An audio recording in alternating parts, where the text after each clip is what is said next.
autorités annonçaient l'assouplissement des mesures de restriction relatives à la propagation de la pandémie déjà classée comme étant celle du siècle, le Covid-19, une façon de redonner vie au transport en commun au Cameroun et aussi au commerce en général.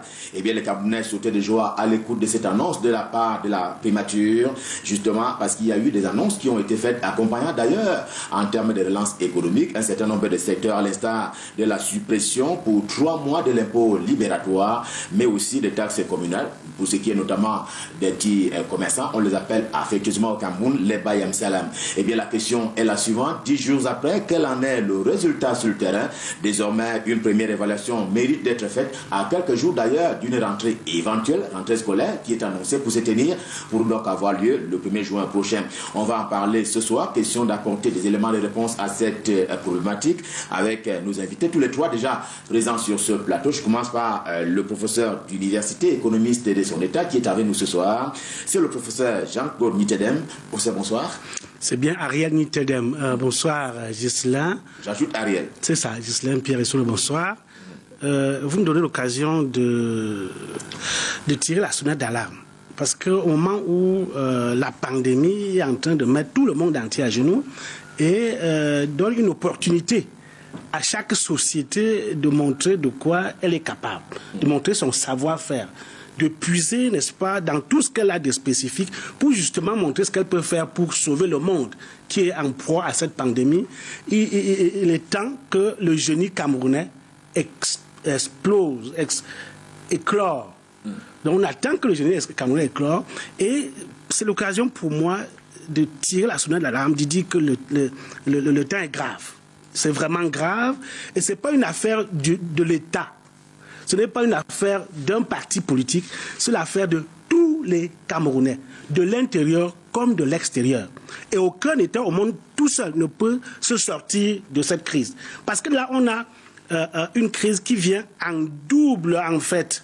On n'a pas seulement la lutte contre le coronavirus, le Covid-19, mais il y a l'économie qu'il faut sauver, parce que sans les deux, il n'y a pas de choix à faire. C'est en fait un choix cornélien qu'il faut faire. Il n'y a pas de choix entre économie et la lutte contre le Covid-19. Non, les deux doivent être menés de front. Et tous les États sont confrontés au même titre, n'est-ce pas, face à cette crise. Sauf que chez nous, en Afrique subsaharienne, et au Cameroun en particulier, il y a d'autres risques qui peuvent venir liés à notre environnement, à notre contexte. Par exemple, au-delà d'une crise économique sans précédent qu'on pourra vivre, il y a la crise alimentaire. Il y a un risque élevé, une menace de crise alimentaire. Pour l'alimentation des Camerounais. En tout cas, on a eu la chance de vous décrocher au téléphone et que vous fassiez partie de notre panel ce soir. On va donc évaluer sur le plan économique, effectivement, quel aura été l'impact jusqu'ici de ces mesures, du moment où un certain nombre de mesures restrictives ont donc été élevées. J'accueille la présidente de l'association des Bayam Salam du Cameroun, Marie Balabelou, qu'on ne présente plus. Madame la présidente, bonsoir. Bonsoir. Bonsoir une fois encore et bienvenue sur ce plateau. C'est la deuxième fois qu'on a l'honneur de vous accueillir. Merci, monsieur Jean-Pierre Essolo. Canal 2, c'est le chez nous. Bonsoir à notre père, Papa Tchatoué. Bonsoir à tous les téléspectateurs de Canal 2. Et je salue tout le 117 qui me regarde sur le petit écran. C'est quoi le 117? 117, c'est nous, intervention rapide. 118, quand on est fâché, nous n'avons jamais été fâchés au Cameroun. Nous sommes encore le 117 en train de prouver notre travail. Alors, le premier bilan que vous faites, il y a une mesure qui vous concernait particulièrement et 10 jours après, quel en est le bilan que vous faites? La levée pour 3 mois du paiement de l'impôt libératoire et aussi des taxes communales et précisément et justement singulièrement en faveur de Bayam Salam.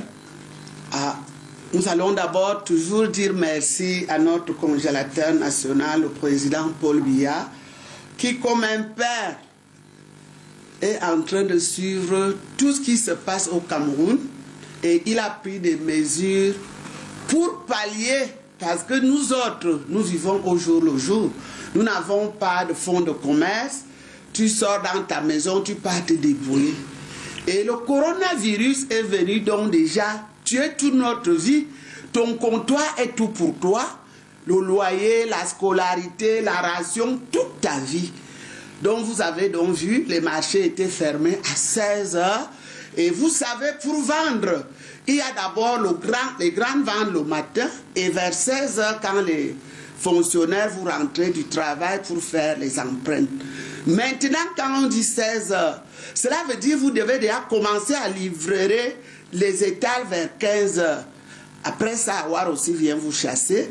Et la majorité des produits qui sont vendus sont des produits périssables. Vous devez donc déjà comprendre que nous, on était déjà presque asphyxiés. Et le président, comme un père, a pris des résolutions. Il faut même aller plus loin. Il a libéré les prisonniers. Il a créé des centres de santé pour suivre les malades du corona. Il a donné 2 milliards à 360 communes. Et nous avons dit, la politique est derrière. Toutes ces communes, il n'y a plus de partis politiques. Travailler avec le congélateur national. Donc, on retient que vous êtes comblé par rapport à ces mesures-là. Comment est-ce que cela s'est implémenté sur le terrain? On le verra tout à l'heure. Le temps d'accueillir Jonas Yedidia Alirou, qui est journaliste, qui s'intéresse particulièrement aux questions de l'éducation. Jonas Yedidia, bonsoir. La rentrée qu'on annonce, vous y croyez quand on aura établi le bilan de l'implémentation de ces mesures 10 jours après la levée des restrictions? Vous croyez en cette rentrée scolaire pour le 1er juin prochain? Bonsoir Gislam, Pierre, bonsoir à vos milliers de téléspectateurs à travers le monde. Vous m'accueillez avec une question pratiquement, c'est comme un piège, mais pourquoi pas y croire? Il faut y croire parce que en situation de crise, il y a toujours une décision à prendre. Et là, le gouvernement a pris une décision. Sur le plan politique, il faut l'accepter parce que aucun système, aucun gouvernement n'acceptera de montrer que toute la République est à genoux, toutes les activités sont à genoux parce qu'il y a une pandémie. Donc la question de reprise des cours, le premier, est politiquement acceptable. Maintenant, sur le plan pédagogique, il y a des préalables qu'il faut convoquer, il y a des choses qu'il faut appeler. D'abord, je parlais du plan pédagogique, c'est risqué. Pour un parent, moi j'ai deux enfants à la maison qui vont à l'école, c'est quand même incertain pour les parents de voir que l'établissement est là beaucoup plus de sérieux. Parce que nous sommes habitués à jongler avec les lois. Est-ce que ça va aller si les enfants se retrouvent avec des enseignants? Est-ce que les enseignants sont suffisamment sécurisés? Est-ce que nos enfants sont suffisamment sécurisés? C'est là le problème. Mais personne n'acceptera qu'on ait une année blanche. Parce qu'une année blanche, ça nous fait du mal à nous tous. Mais il y a des préalables. Premièrement, sur le plan technique, les lieux qui doivent accueillir des enfants doivent être désinfectés et dans tout l'étendue du territoire national, pas seulement à Yaoundé, parce que quand on va parler de désinfection, on va faire ici, alors qu'à Koussiri, ça ne sera pas fait à son bien Koussiri et tout. Oui, je connais bien Koussiri. Donc, il faut que de manière effective, qu'on prenne des dispositions pratiques qui sont exécutées dans les 10 régions du Cameroun. Professeur, il y a eu l'exonération de l'impôt libératoire, j'en parlais tout à l'heure pour les petits commerces.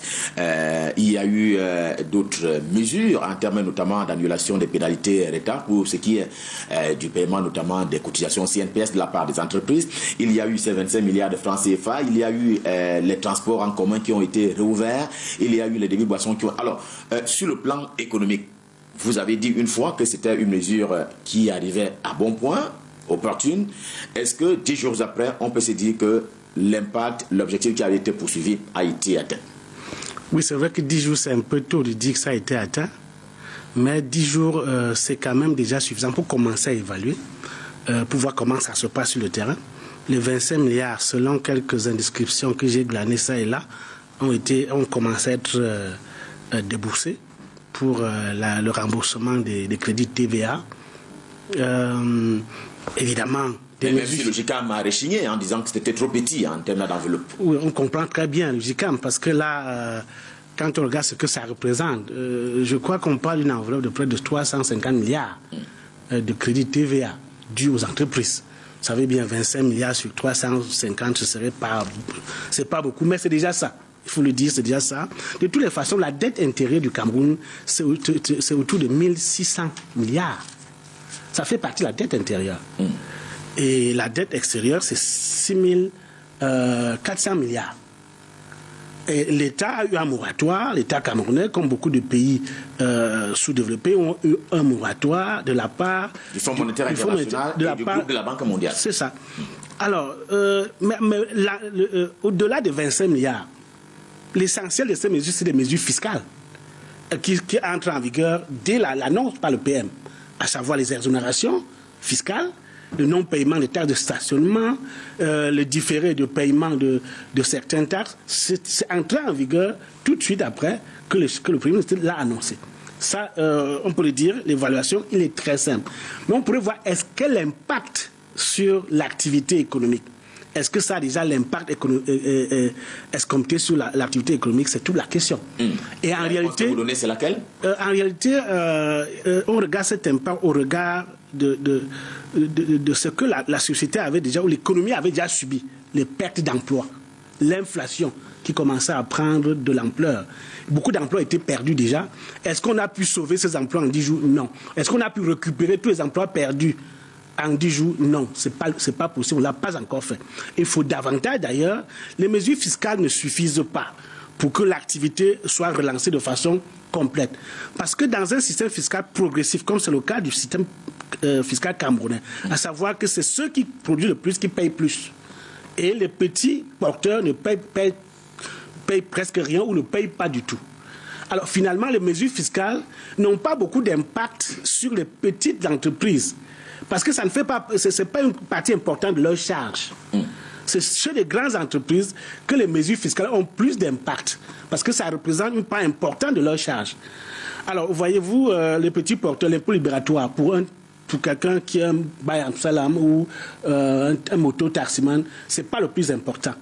Alors, le plus important, c'est pouvoir agir sur, n'est-ce pas, ce qui constitue les prix, sur la grille des prix. Quand on voit, par exemple, le prix de plantain qu'on vend dans nos marchés... On saura tout à l'heure si le prix du plantain, par exemple, a augmenté ou bien au contraire. Mais ce que je dois dire, c'est... Voilà, le carburant, le coût du transport est pour beaucoup dans la grille des prix de nos matières de première nécessité, de produits de première nécessité. Donc, si on aurait voulu avoir un impact immédiat, il aurait fallu subventionner le carburant pour les transporteurs, j'insiste.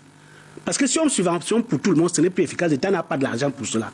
Parce qu'il faut dire que l'État, je dis c'est pas évident, parce que l'État a de la peine. Le problème, ce sera de déterminer qui est... Les mécanismes sont connus pour subventionner une classe particulière de la société. C'est connu en économie. On peut, par exemple, je prends un exemple, on peut aller dans une station spécialiser une pompe pour les transporteurs. C'est-à-dire quand le taximan se pointe, il va à telle pompe, c'est leur pompe, ça coûte moins cher. Quand le moto-taximan se pointe, ça se pose. Mais est-ce qu'on ne court pas le risque de voir beaucoup de voitures être peintes en jaune? Non, écoutez-moi bien, c'est quand on le fait, on suit. Et on peut le passer par la descente, par les collectivités territoriales décentralisées. Donc, de toute façon, les mécanismes existent, on ne va pas réinventer la roue. Il suffit de prendre la décision et laisser les économistes proposer des mécanismes pour subventionner le transport. Parce que si le transport est subventionné, on va, n'est-ce pas, réduire le coût de nos produits de première nécessité. Il sera un impact beaucoup plus rapide sur les transporteurs qui ont été les plus affectés, il faut le dire, le secteur de transport. Et il y a eu le secteur de transport, ensuite l'hôtellerie, et la restauration et puis les loisirs. Tout à fait. Donc ce serait bien de penser à cette mesure-là, parce que en réalité les mesures fiscales ne suffisent pas. Il aurait fallu de l'argent frais que l'État n'a pas. L'État camerounais n'a pas de l'argent frais injecté, mais je crois qu'on aurait pu passer par... Donc on même à un moment donné supputé sur la mise à disposition des ménages, des moyens financiers pour pouvoir... J'espère que je pourrai revenir pour expliquer davantage comment l'État peut faire. Bien entendu. Vous avez le temps pour... D'accord. Professeur, rassurez-vous. Jonas Yiridia voulait réagir Oui, en fait, je pensais à la possibilité de faire de tous les Camerounais des taximens et des moto-taximens, parce que si le carburant est subventionné à la pompe, nous connaissons ce que nous sommes, avec notre capacité à contourner les lois et à trouver des raisons pour ne pas faire exactement ce qui est prévu, on risquerait d'avoir tous les véhicules c'est-à-dire tous les propriétaires des véhicules qui vont se transformer, qui vont s'émuer en transporteurs. Je peux vous dire très simplement quelques exemples pour dire comment ça fonctionne. En Europe, l'Europe est généralement socialiste, France, Belgique, les autres pays socialistes. Il y a des gens qui sont sous ce qu'ils appellent le social. Donc ils ont l'aide du secteur public qu'on appelle. Non, je parle de comment subventionner le carburant juste pour les transports. Là, il y a de l'aide que le gouvernement donne juste à certaines personnes qui sont vulnérables.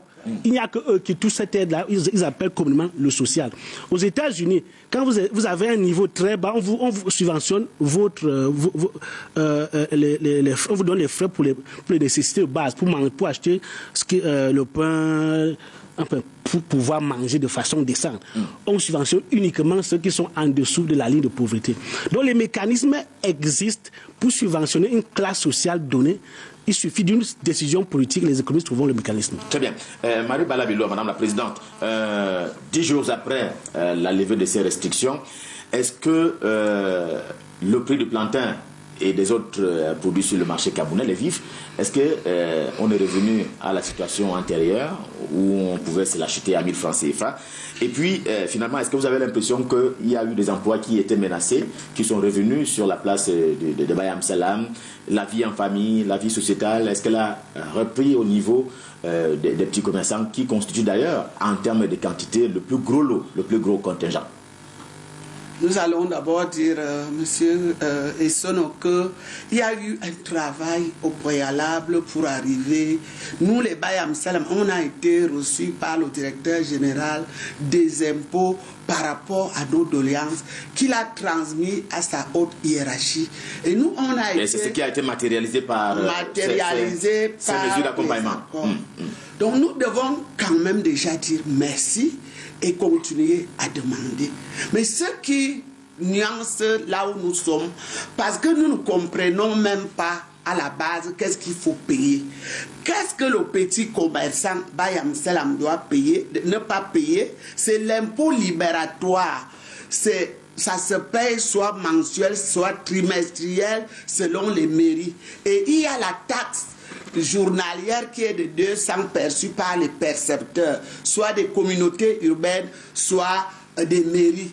Alors, il s'avère donc aujourd'hui que dans les marchés, les commerçants disent qu'ils ne payent plus rien, ils ne payent pas le loyer, qui n'est pas compris, ils ne payent pas l'assainissement ou le gardiennage. Parce que dans les marchés, chaque marché a sa stratégie pour faire l'assainissement et pour faire le gardiennage. Je voulais donc déjà venir ici pour dire que ce qu'on nous a exonéré, c'était l'impôt libératoire et les taxes journalières qu'on nous donne souvent, le ticket. Pas que quand tu habites la maison de quelqu'un, il te demande le loyer, tu dis l'État a dit qu'on ne doit rien payer. C'est là qu'il y a déjà une nuance. Mais il y a aussi les abus des Camerounais. Le président a libéré. Cela ne voulait pas dire que dès qu'on dit que les bars sont ouverts, nous tombons, les femmes, les jeunes, dans les bars, si comme on a dit que le coronavirus est fini. Le corona n'est jamais fini. Moi, je ne peux plus sortir sans mon masque. Donc, jamais sans mon masque. Donc, nous-mêmes, nous savons ce qui est dans les bars. Quand tu es déjà dans le bar, tes yeux tournent un peu, la distanciation et tout, c'est impossible. Le coronavirus est aussi venu nous donner que reprenons la vie en famille. Moi, j'ai vu des femmes applaudir le coronavirus, qu'elles ont retrouvé leur mari. La femme est de l'autre côté, le mari est de l'autre côté, les enfants sont abandonnés. Le coronavirus est venu nous dire... On doit d'abord connaître qu'il y a un être suprême qui nous coiffe comme nous sommes sur terre. Et que nous devons d'abord être frères et sœurs. Quand il tue là, il ne choisit ni pauvre, ni riche, ni tribu, ni langue, ni tout ce que... Et pour revenir au marché, Madame la Présidente, est-ce que le prix des produits est revenu à la normale à la suite de l'annonce de la levée de même le marché même n'est pas encore revenu à la normale. Je vous ai expliqué que ceux qui vendaient Si tu vendais 10 000, tu devais vendre 4 ou 5 000 parce que c'était demi-journée. Maintenant, il y a eu des pertes secs par rapport à leur capacité de fonds. Pour arriver, je veux dire comme le professeur a fait, pour que les marchandises deviennent moins chères, c'est le transport. Donc c'est le transport. Imagine donc, on dit maintenant ça a fait, mais là-bas, où le producteur va quitter, soit en magasin, soit ou pour amener, c'est le coût du transport qui fait que la marchandise devienne chère.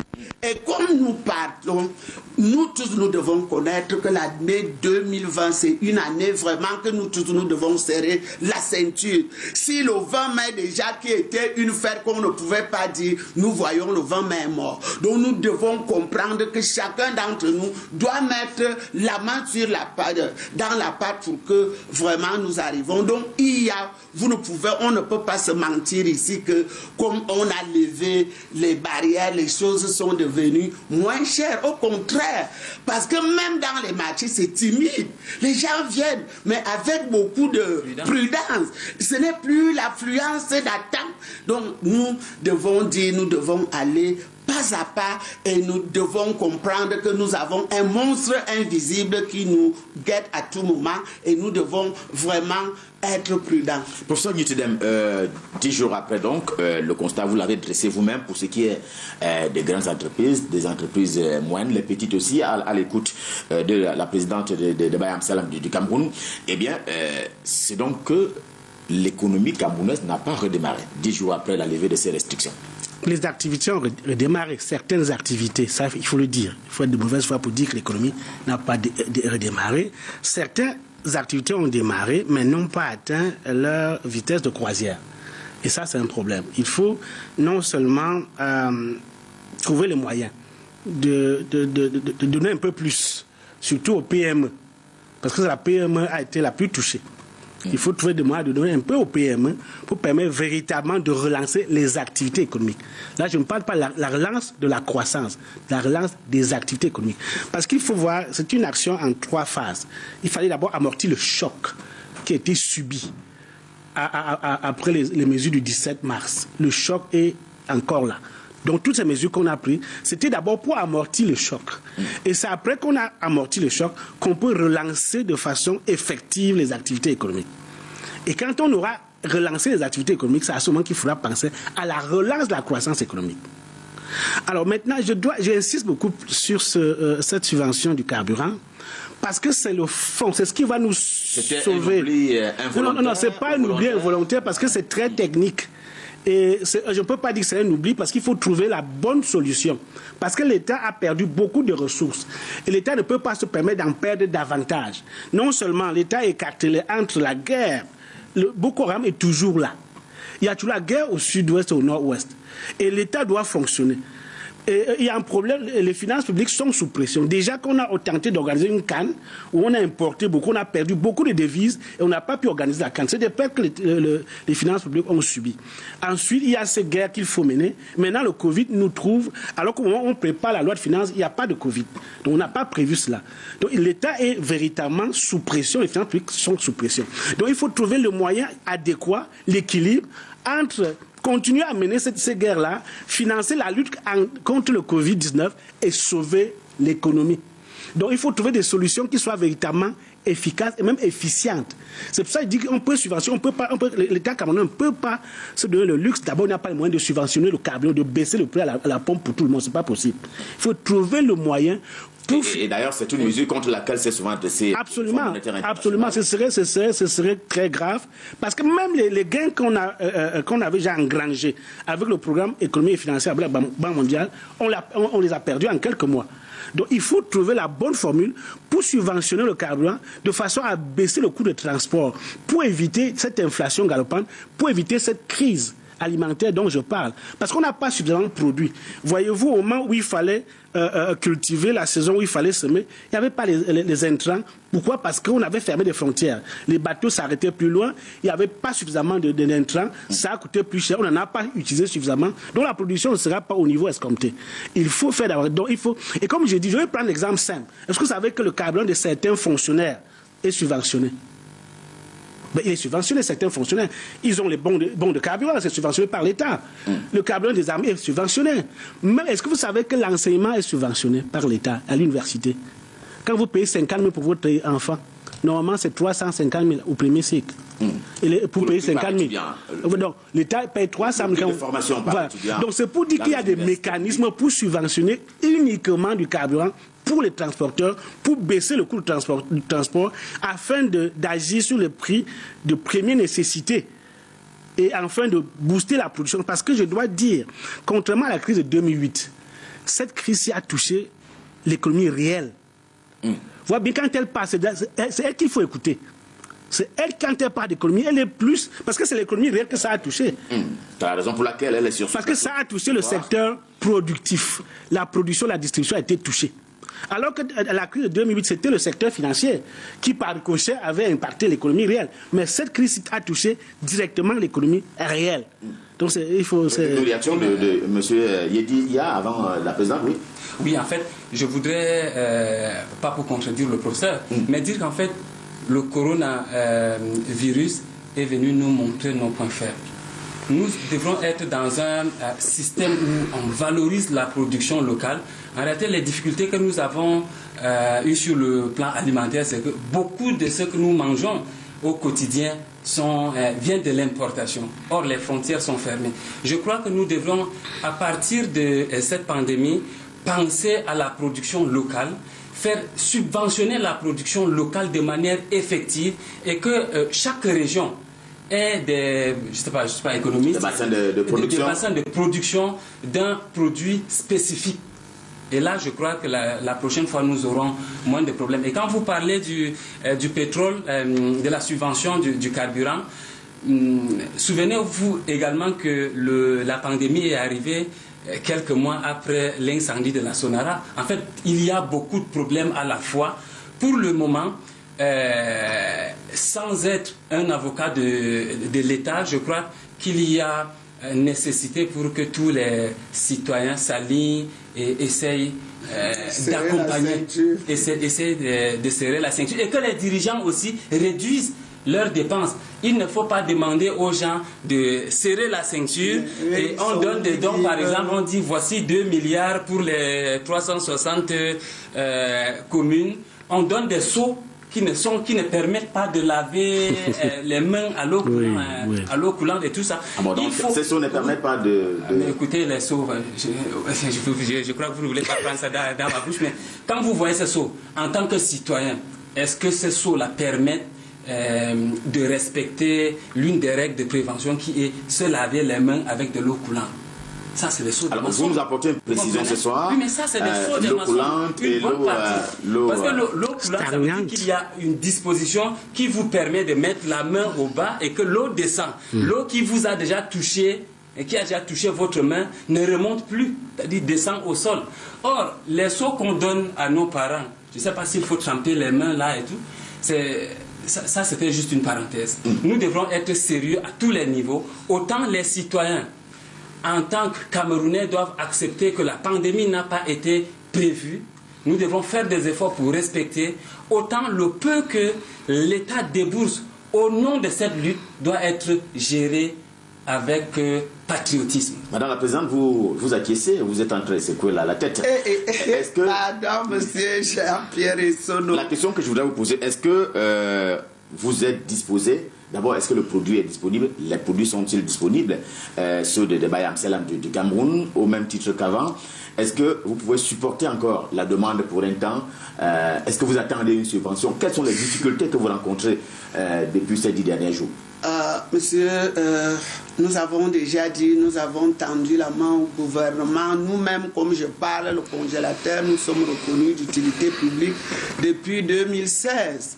Je ne sais pas, peut-être le jour que Mme Bara marcherait la tête en bas, les pieds en haut, qu'on va comprendre que nous avons aussi un petit besoin, que comme je suis venu là, je gare une petite voiture dehors au lieu qu'on me tue dans le taxi. Donc il y a cette approche que nous avons parlé lors du grand dialogue. la décentralisation. La décentralisation veut dire, ça part du haut, ça tombe au niveau des mairies, ça descend, les populations ont ça, les grains de riz qui tombent. C'est ça. Et c'est ce partage.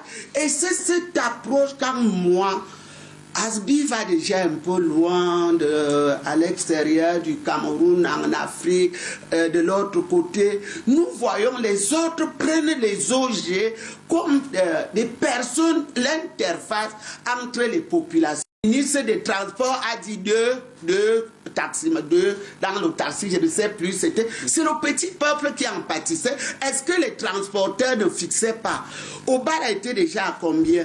Je veux dire, le taxi, il ne perdait pas en tant que tel, mais c'est le petit peuple qui était en train de subir. Je vous relance donc, madame Nous la disons... Est-ce que vous avez l'impression que depuis 10 jours, les prix sont revenus à la normale? Les prix, dans le taxi, comme les prix, le transport de vos marchandises.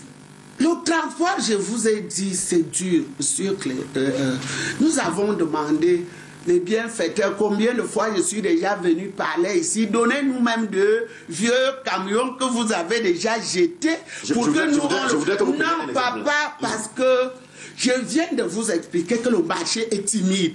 Pour vendre, monsieur, et son nom, pour avoir un bénéfice, tu dois vendre beaucoup. Et c'est le surplus donc qu'on appelle bénéfice. Tu as mangé la bougie, tu as fait.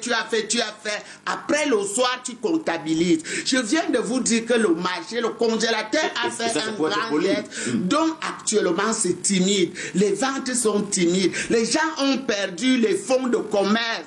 Ils en avaient combien? Quand je pense que certaines partent même 100 francs au marché, il y a donc ce problème que les gens doivent comprendre de vrai. Ce n'est pas que Madame Bala invente. Je veux que les gens essayent d'approcher. Vous allez voir dans un marché des jeunes fouillés dans des poubelles pour chercher des trucs pour survivre. Nous disons, les choses que le papa a fait, c'est un père. Il faut du courage. Il l'a fait. Nous tous là, que chacun mette dans la pâte, mais le pauvre en pâtit beaucoup. Nous, on essaye, parce qu'on essaie toujours d'aller au marché. Mais dire maintenant que les choses ont baissé, ça va baisser comment? Ça ne peut pas. Ça a augmenté au contraire? Je ne sais pas. Moi, je veux déjà prendre simplement le maquereau qui est le poisson du pauvre. Il a combien? 1800 000 quoi, je ne sais pas. C'était combien? Donc je ne sais pas. C'est vous dire, chez nous c'est fort, mais nous sommes le 117, toujours du côté de la paix, pour accompagner le congélateur national. Mais les gens doivent comprendre que le petit peuple souffre.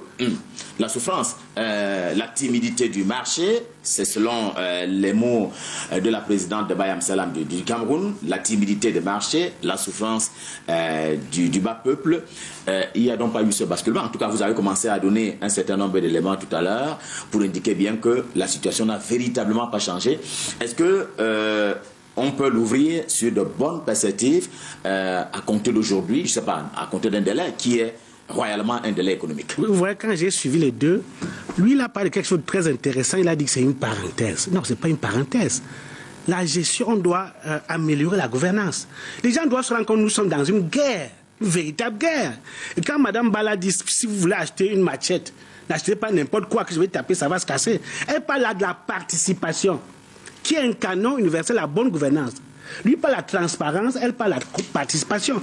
Et c'est le temps où jamais les Camerounais doivent comprendre qu'on doit améliorer la gouvernance. C'est très important, sinon on ne s'en sort pas. Parce que je dis, personne n'a prévu cela, et le Cameroun se trouve véritablement à la croisée des chemins.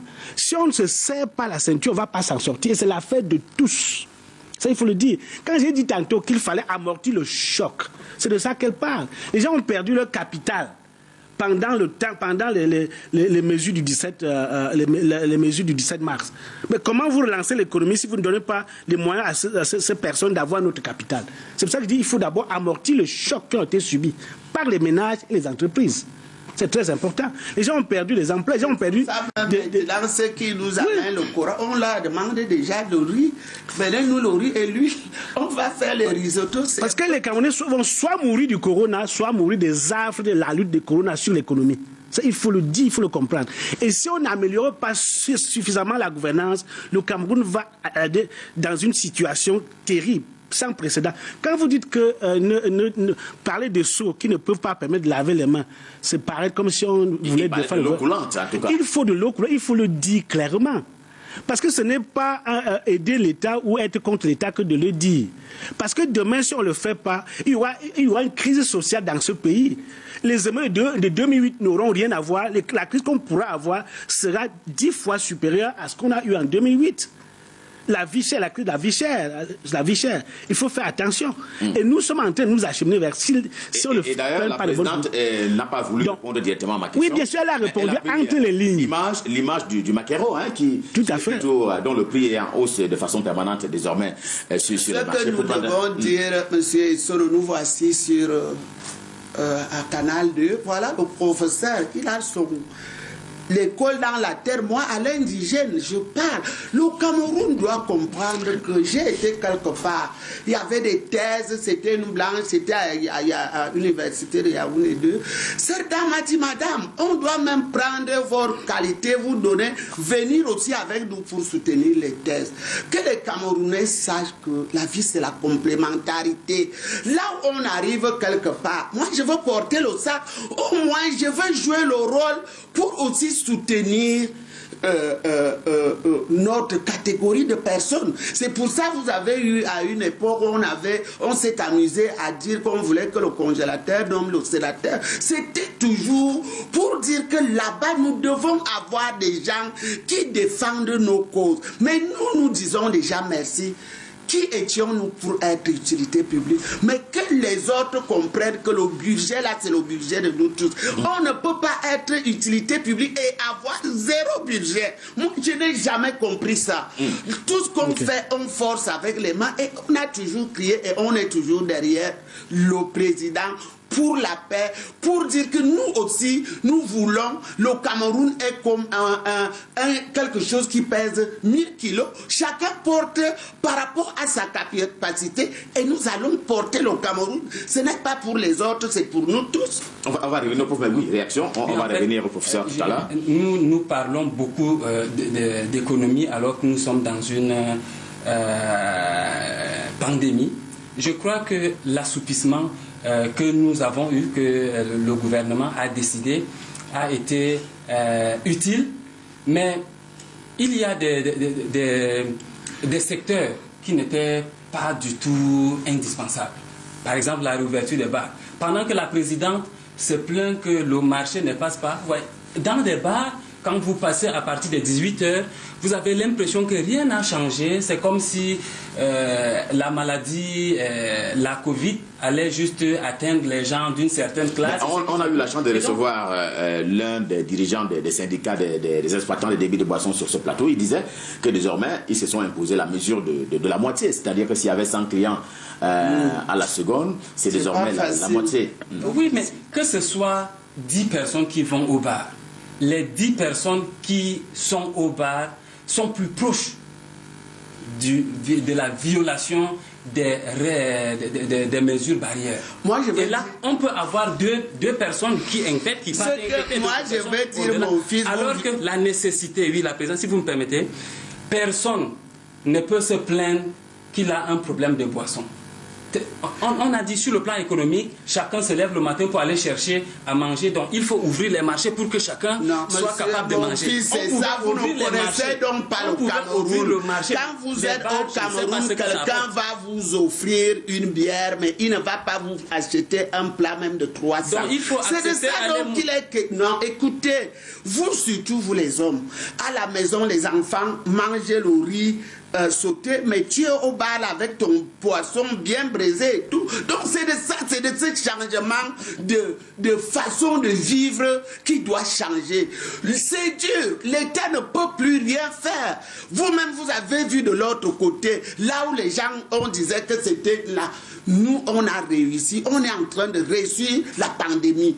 Nos médecins traitants et tous sont en train de faire un travail formidable. Nous devons les applaudir. Mais nous, les populations, on doit se réadapter. Si même tu as 1000 francs, tu rentres à la maison, tu manges ça avec les enfants. Ça va de vous poser une question, c'est pas moi qui pose, mais est-ce que la réouverture des bars était indispensable? Nous, on a dit, même si on a réouvert, moi, Madame Barret, je ne suis pas obligée d'y aller.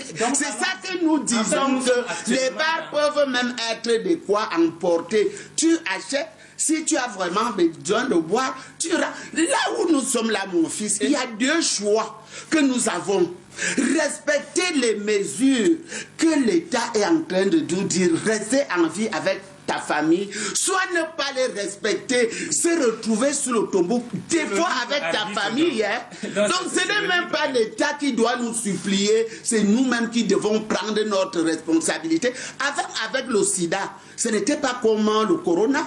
Tu voyais quelqu'un qui était maigre, qui avait déjà les boutons. Maintenant, on dit que quelque chose est en l'air. Donc vraiment, nous devons quitter le dehors pour se retrouver dans nos maisons. Ce n'est que ça. On va passer la parole au professeur Nyitedem. On va la lui remettre pour la suite de ses explications. Oui, je voudrais dire un mot sur ce débat qui a eu cours là. Regardez les débats là, des mesures de relance de l'activité économique. C'est une activité économique. Il y a toute une économie qui se passe la nuit. L'économie de la nuit, qui finance d'ailleurs le budget de l'État. D'aucuns avançaient 20%, financement au budget de l'État. Il y a la femme qui braise du poisson à côté. Il y a d'autres métiers qui se développent. C'est des activités économiques. Et il ne faut pas oublier le contexte camerounais. Nous avons une société qui est à 90%, une économie qui est à 90% dans le secteur informel. Et ces jeunes-là, ces gens qui sont dans le secteur informel ne vivent que... En fait, quelques-uns ne mangent que la nuit, en fait. Dans ces bars, dans ces restaurants qui s'ouvrent le soir, ils travaillent la journée, ils n'ont pas de frigo chez eux. Beaucoup ne sont pas mal. C'est pour ça qu'on a appelé le président congélateur national. On n'a pas de congélateur. La consommation attendue que l'économie attend c'est davantage la nuit qu'ils consomment. Vous voyez qu'en fait, regardez ça comme des activités économiques. Maintenant, derrière, il faut se dire que les Camerounais ne sont pas des enfants, c'est des adultes qu'il faut responsabiliser, qu'il faut sensibiliser. Et elle a bien fait de parler de l'exemple du sida. Quand le sida est arrivé, qu'est-ce qu'on a dit aux gens? Portez les condoms. On n'a pas dit restez, ne faites plus rien. Et les gens ont porté les condoms, ça a limité, n'est-ce pas? Il n'y a aucun pays qui peut se targuer de rester confiné pendant longtemps. Aucun pays. Même les pays européens qui ont les filets sociaux ne peuvent pas. Finalement, il faut apprendre aux gens à vivre avec le coronavirus. C'est ce qu'il faudra faire, être responsable. En fait, l'État a porté la responsabilité pendant un mois. On est passé de la responsabilité collective à la responsabilité individuelle. Alors maintenant, vous avez donné l'impression qu'on a oublié le coronavirus. Non, que non. Quand vous voyez le moment où le Premier ministre prend ces mesures, le 30 avril, on a 1700 cas et plus de 900 guéris. Guéris pour une soixantaine de morts. Applaudis. Vous voyez que les résultats sont plutôt encourageants quand vous comparez à l'impact que ça lui est en train d'avoir sur l'économie. Il faut mettre tous les deux ensemble. Maintenant, pour revenir aux solutions qu'il faut, l'État, tout le monde, tous les Camerounais doivent se serrer la ceinture. Tu dis bien, tous les Camerounais. Et tous les Camerounais doivent contribuer à cette lutte. L'État ne peut pas s'en sortir. C'est impossible. Maintenant, comment l'État se serre la ceinture? L'État doit commencer par montrer l'exemple en se serrant la ceinture, en allant à un collectif budgétaire. L'État doit mettre en place un collectif budgétaire parce que les priorités ont changé.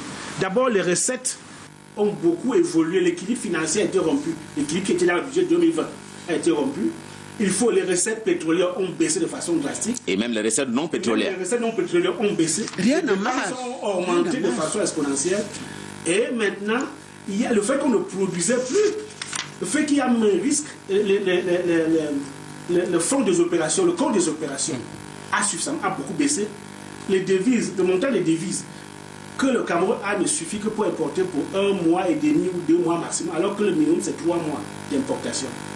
Donc la situation est grave. Il faut un collectif budgétaire qui peut être mis en place par une nouvelle loi de finances rectificative dans laquelle l'État doit redéfinir ses priorités et véritablement se serrer la ceinture, c'est-à-dire réduire le train de vie de l'État. Il y a des postes de dépenses sur lesquels l'État peut faire des économies pour pouvoir aider les ménages et les secteurs publics. Et à partir de là, tout le monde le secteur public doit aussi serrer la ceinture. Tous les Camerounais doivent participer à cette lutte. Donc on peut imaginer une session parlementaire, on va dire extraordinaire. Une session parlementaire sur le président peut passer par une ordonnance à cette fin. Bon, je voudrais qu'on ouvre pour les dernières minutes qui nous restent à passer ensemble, qu'on ouvre sur la rentrée scolaire dont on parle beaucoup. Madame la Présidente, complètement d'accord pour dire un mot là-dessus. Eh bien, on pourrait au Cameroun avoir une rentrée scolaire le 1er juin prochain.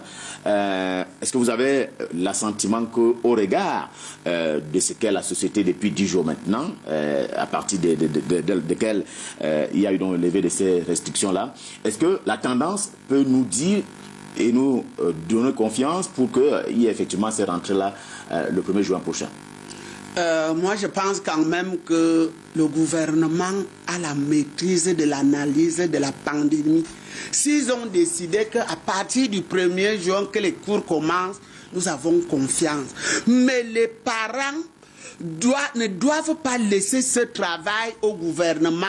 Chaque parent doit prendre les responsabilités pour faire asseoir ses enfants, lui donner qu'est-ce que l'enfant doit faire. Le port du masque, laver systématiquement les mains, peut-être même mettre le petit gel dans son cartable, ne pas jouer en groupe, et dès la sortie de l'école que l'enfant rentre. Et qui peut parler d'école mieux que les enseignants? Mais ce que nous pensons, on doit désinfecter parce qu'on ne peut rien demander. Qu'est-ce qu'on va demander à l'État? Aller chercher les bus maintenant, il va trouver où. Nous devons donc responsabiliser nos enfants parce qu'on a quand même pris les enfants qui vont faire, je pense, à partir du CP ou quelque chose en montant, ce n'est pas des tout petits. Donc, les parents doivent encore l'éducation de base de nos enfants parce que quand je vois même que nous-mêmes, même quand on disait que l'école n'était pas là, on les envoyait toujours en route vendre. Donc nous devons donc comprendre, il y a la mort dehors et on ne connaît même pas là où ça sort, là où ça vient. Tu prends ton enfant, tu lui expliques même en patois qu'est-ce que c'est que le coronavirus et après tu le jettes dehors, tu bénis ton Dieu. Dieu aussi va... Jonas Yedidia, rentrer ou pas rentrer, envisager en l'état actuel des choses, regarde ces 10 premiers jours qui font suite à la levée des restrictions. En fait, il y a nécessité d'être davantage discipliné pour que la rentrée soit effective. Parce que même en France, où la rentrée était annoncée, finalement, le premier jour de la rentrée, ce ne sont pas les élèves qui sont venus, c'est des enseignants qui doivent travailler sur une période d'1-2 semaines et tout ça. Donc vous comprenez que c'est important, mais il y a à faire. Ouais. On ne peut pas, personne ne peut accepter, je l'ai déjà dit, qu'on ait une année blanche. Il faut tout faire pour sauver l'école. Mais à quel prix? Quand on lit les décisions qui sont prises par les ministères en charge de l'éducation, la rentrée concerne les élèves en classe d'examen. Ça c'est bien, ça veut dire que pour le primaire, ce sont les élèves de CM2 qui sont un peu plus âgés par rapport aux autres qui doivent y aller et les salles de classe auront juste 24 élèves. Donc il y a nécessité de redéployer, d'utiliser les autres salles pour qu'on ait seulement un effectif de 24 par salle. Mais il se pose un problème. Il faut aussi revoir le nombre des enseignants parce qu'avant, quand il y avait 50 ou 100 élèves dans une classe, pour une matière, c'est un seul enseignant qui les tenait. S'il faut maintenant les mettre en 24 et qu'il faut que tous suivent les cours, ça veut dire qu'il y a un autre effort à faire pour le redéploiement des enseignants. Il y a nécessité d'accompagner également les écoles privées. Parce que vous pouvez essayer de voir, pour ceux qui ont des enfants dans le privé, c'est vers la fin du deuxième trimestre que les établissements font de chantage, on peut dire ici, ainsi, aux parents pour que les parents payent la dernière tranche. Et la pandémie a commencé net à l'heure où les écoles devraient serrer les parents pour que les parents payent le reste, la dernière tranche. Ça veut dire que l'école considérée comme une entreprise et la recette n'étant pas faite, il faut quelque chose pour que l'école privée soit capable de payer les enseignants. Parce que ce n'est plus tout le monde qui va revenir, c'est seulement les élèves de classe d'examen. Et bon, si tous sont déjà payés, le plus souvent les élèves des classes d'examen payent tout avec les frais d'examen. Mais ceux qui ne reviendront plus, qui n'ont pas payé, il y a un manque à gagner. L'État doit penser à cela. Sinon, on va se retrouver au cache-cache. Les écoles privées vont jouer d'autres jeux. Et quand on parle de la désinfection des établissements, je crois que si ça relève seulement de la responsabilité des patrons d'établissements, on risque d'avoir également des blagueurs. On peut venir pulvériser de l'eau croyant qu'on a désinfecté parce que les gens ne pourront pas supporter sur le plan économique tout ce qu'il y a derrière l'achat des solutions pour désinfecter toutes les salles de classe. C'est valable pour les universités, professeur? Oui, c'est tout à fait valable. Et je dois dire que... Est-ce que la rentrée est annoncée déjà? La rentrée est annoncée. Des cours. La rentrée, vous allez reprendre, vous allez quitter un peu le confinement. Oui, c'est ça. On va quitter le confinement. Mais il a fait une bonne analyse de la situation, M. Yedidia. Je dois dire que je reste sceptique quand je regarde le respect des mesures barrières au Cameroun depuis le 30 avril. Je reste sceptique. Parce que pour que l'école recommence de façon effective et que les étudiants, les élèves soient sécurisés, il faut beaucoup. Il faut d'abord la discipline des parents, il faut la discipline des enseignants et la discipline de l'administration. Or, quand je regarde depuis le 30 avril, les Camerounais ne sont plus si disciplinés que ça. Il faudrait peut-être que les pouvoirs publics prennent des dispositions pour véritablement obliger les Camerounais à respecter les mesures barrières. Et quand je dis obliger, c'est non seulement les individus, les personnes physiques, mais les personnes morales aussi. Qu'il y ait de l'eau coulante dans toutes les entreprises pour laver les mains et du savon, que partout, dans tout lieu public, qu'il y ait de port systématique du masque facial. Ce n'est pas encore le cas. Depuis le 30 avril, ça a baissé. Parce qu'au début, la police était là, les gens y veillaient et les gens ont pris ça très au sérieux. Mais depuis, il y a eu un relâchement. Dès qu'on a assoupli les mesures, il y a eu relâchement, assouplissement dans le respect de ces mesures. Il faut déjà commencer par faire respecter de façon rigoureuse les mesures barrières avant le 1er juin. Deuxième chose, il faut veiller à ce que ces écoles, ces infrastructures qui vont accueillir les élèves et les étudiants soient sécurisées, soient désinfectées. Et ça a un coût économique. C'est pour ça que je parle du collectif budgétaire tantôt. S'il n'y a pas de ressources pour cette désinfection et pour tout ce qu'il faudra prendre comme mesure de sécurisation, à savoir, il faudra imaginer, il y a 300 000 étudiants au Cameroun. 300 000. Bon, sur les 300 000, il y aura au moins 100 000 qui vont rentrer. Il faudra sécuriser ces 100 000 dans nos universités. Ça a un coût. Il faudra que l'argent soit déployé et que l'argent soit bien géré de façon en bon père de famille.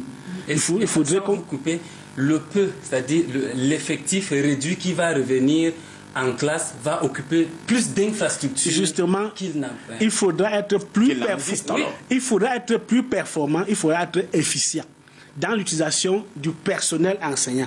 Voyez-vous, à Yaoundé, par exemple, vous avez des enseignants qui enseignent 2 heures par semaine. Ils enseignent dans un lycée, ils font 2 heures par semaine. Alors, on devrait plutôt faire en sorte qu'on a fait un pool d'enseignants pour les lycées de Yaoundé, de façon qu'ils puissent enseigner même 10 heures, qu'il enseigne au lycée Leclerc, il enseigne au lycée de Colleton, il enseigne ainsi de suite. Parce qu'on aura besoin, il y aura besoin de cela. Si on ne le fait pas, si on n'est pas efficient dans l'utilisation du personnel, on ne va pas s'en sortir. Donc je reste sceptique quant à un début, on va dire, un début effectif, selon les règles de l'art, selon les standards, de façon sécurisée de l'école. On risque d'envoyer nos enfants, n'est-ce pas, à cette pandémie, et ça risque tous de devenir des facteurs de propagation du Covid-19. On risque d'avoir je vais dire, un pic, n'est-ce pas, une explosion en termes de contamination. Et donc, ce qui va favoriser la propagation de la pandémie sur le sol camerounais. Oui. Une réaction, Madame la Présidente, je vais vous poser la question tout à l'heure, celle de savoir si vous, au niveau de votre organisation, vous êtes quand même, vous constituez, je l'ai indiqué tantôt, le plus gros contingent en termes de mamans et donc de mères d'enfants, de ces élèves. Est-ce que vous vous êtes préparé de ce côté-là pour cette rentrée qui concerne, disait encore M. Yedidia tout à l'heure, qui concerne les candidats aux examens officiels. Et puis, est-ce qu'au marché au quotidien, vous implémentez effectivement ces mesures barrières, le port du masque, la distanciation sociale, le comportement vis-à-vis de vos clients? C'est aussi cela, on va dire, l'évaluation qu'il faut faire. Une réaction d'abord de M. Yidia. Oui, en fait, j'avais voulu parler des dispositions qui sont prises, par exemple, à l'université de Yaoundé 1. Il y a plus de 4700 cours déjà en ligne. Il est prévu parce que quand nous entrions, avant qu'on entre en studio, il y avait une réunion que présidait le recteur. Donc, le recteur a signé un communiqué qui précise qu'il y aura des infections journalières des salles de classe et des amphis. Journalière. Oui, la distribution des masques gratuits à tous les étudiants, en moyenne 2 masques par étudiant, le port obligatoire des masques de tous les étudiants puisque ça sera distribué et les filières à grand effectif seront divisées. Ouais, le professeur le disait, il y a un coût. Si on a 7 000, 11 000 étudiants et qu'il faut donner 2 masques à chacun, vous savez, c'est pas un jeu. Et la SICAM nous a annoncé un masque à 1300. À 1300. Et nous risquons d'acheter nous risquons d'acheter des masques à 5000. Comme on a déjà acheté les sacs de ciment à un prix compliqué et tout ça. Donc, il faut qu'on soit davantage plus sérieux et qu'on se dise que nous n'avons pas assez de ressources et nous sommes face à une situation, à une pandémie et il faut être sérieux. Mais en tant que parents, nous devrons également nous asseoir, comme disait la présidente, parler à nos enfants et mettre les enseignants au centre de l'avenir des enfants. Parce que nous avons passé le temps à donner l'impression aux enfants que les enseignants ne sont que des accompagnateurs. Les enseignants ne pouvaient pas gronder, les enseignants ne pouvaient pas prendre des décisions un peu sévères sur les enfants. Vous voyez, donc nous sommes rattrapés dans une situation où nous sommes obligés de confier des enfants aux gens aux gens que nous méprisions il y a quelques mois. Donc, il faut que les parents prennent le temps d'expliquer aux enfants que les enseignants sont au centre de leur avenir et quand ils vont aller pour préparer leur examen, ils doivent être disciplinés. Parce que si les enseignants ont peur de punir les enfants et en même temps, il y a des règles de lutte contre la Covid à respecter, on va se retrouver en train d'envoyer les enfants dans des situations compliquées. Et pour la fin, sur le plan pédagogique, je ne sais pas, est-ce qu'il ne faut pas demander aux sociologues, aux psychologues de penser à cela? Quel peut être l'esprit d'un élève qui se lève le matin et sait qu'il est en train d'aller pratiquement dans un danger? L'état psychologique. Est-ce qu'il peut se concentrer? Est-ce qu'il aura suffisamment l'énergie qu'il faut pour se concentrer et écouter tous les coups? Donc nous devons travailler sur tous ces aspects. Sinon, nous risquons de perdre à la fois l'argent, de récolter beaucoup de morts, de récolter beaucoup de pertes. Madame la Présidente, maintenant le lot de mes questions. Vous êtes prête, vous les mamans, vous constituez le plus grand vivier en termes de mamans qui avaient donc des enfants à envoyer à l'école. Est-ce que vous adhérez à cette initiative? Est-ce que vous êtes prête pour que cela, si ça doit arriver, que ça se passe dans les règles de l'art? Nous avons dit le problème d'école est aussi comme le problème que nous avons dans les marchés. Vous savez, dans les marchés restent encore des zones à haut risque de contamination. Par rapport à la distanciation est difficile parce qu'il y a des commerçants sur les endroits non autorisés au commerce, les trottoirs et les chaussées accumulées. Parce que si tous les commerçants étaient sur les comptoirs comme nous sommes là, ça devait se passer. Et la distanciation, la façon de nous alimenter, une serbière, 5 personnes. Que parler même du call box que nous utilisons dans les marchés. Un seul téléphone fait le tour sans être désinfecté. C'est dire que nous avons dit... Nous devons d'abord prendre la responsabilité parce que les parents, quand nous on était enfants, tu n'avais pas les moyens, tu te battais parce que tu as accouché ton enfant pour qu'il soit éduqué. Mais les parents, les jeunes de maintenant laissent les enfants au pâturage. Pourquoi même si tu vois que c'est dangereux, tu pars même ton enfant, ça serait 1 mois. Moi je l'attends dehors. Je me sacrifie si je ne fais rien d'autre. Nous avons dit, nous avons donné la responsabilité au gouvernement. Ils se sont préparés comme ils ont fait aussi pour nous autres. Mais ce que nous disons, il faut trop de masques, comme chez nous, dans les marchés. Il y a des personnes vulnérables. Vous me donnez 5000 masques maintenant, je me mets dans un marché, je ne sais pas marcher mon colo, ça va partir comme des petits pains. Donc on doit mettre l'accent pour la protection des personnes vulnérables. C'est pour ça que j'ai dit, quand j'ai entendu 2 milliards que le président a donné dans les 360 mairies, j'ai dit, j'étais jusqu'à l'extrême nord, que je pense que c'est lui qui est là-bas, là où il n'y a même pas l'eau au rassa, parce que la politique est derrière nous. Nous avons un monstre, qu'on nous laisse la politique, qu'on s'occupe des personnes qui sont là pour mourir.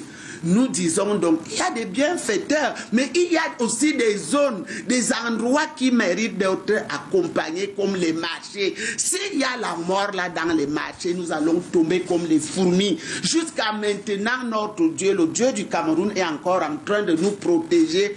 Vous qui avez les moyens, appelez-nous pour nous donner un peu.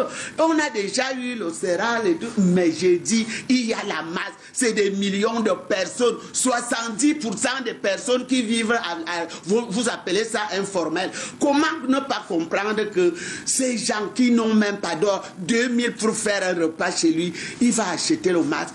On essaye, mais où sont les moyens? Adbi même a commencé à fabriquer ces masques, mais nous voulons ne serait-ce que la matière grise. Nous utilisons nos couturières, donc c'est fort.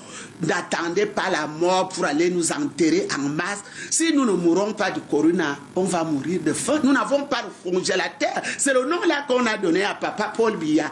L'heure est grave. Ce n'est même plus que tu vas aller regarder ton argent où, qui nous donne. Ils ont.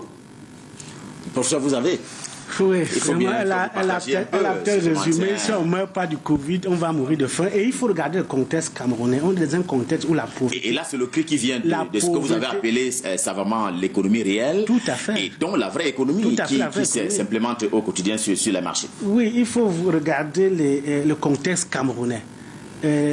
Où la pauvreté est rampante. Beaucoup de Camerounais, une bonne partie des Camerounais vivent avec moins $1 par jour. Ça, il faut le dire. Et il faut tenir compte de cela quand on met en place ces mesures. C'est très important. Parce que quand j'ai entendu que le masque qui est aux normes, qui est supposé être fabriqué selon la norme à Nord, coûte 1300, j'ai dit, mais attendez, on est dans quel pays? On se débrouille même à faire, c'est pas même possible. à 500. Il faudrait qu'on trouve le moyen, qu'on sache qu'on est dans un pays où le pouvoir d'achat est extrêmement faible dans ce pays. On a baissé les salaires en 93, il y a eu des dévaluation en 94, et depuis lors, on n'a pas véritablement revalorisé les salaires, ce qui fait que ça a affecté le pouvoir d'achat d'année en année. Et quand on prépare le budget, on ne prend pas en compte l'inflation de l'année qui va venir. Donc, il faut plutôt se dire que c'est un problème.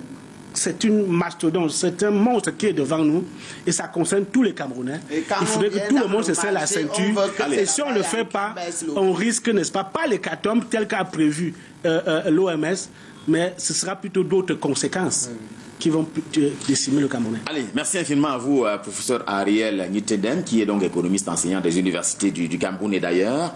Merci à Jonas Yézi.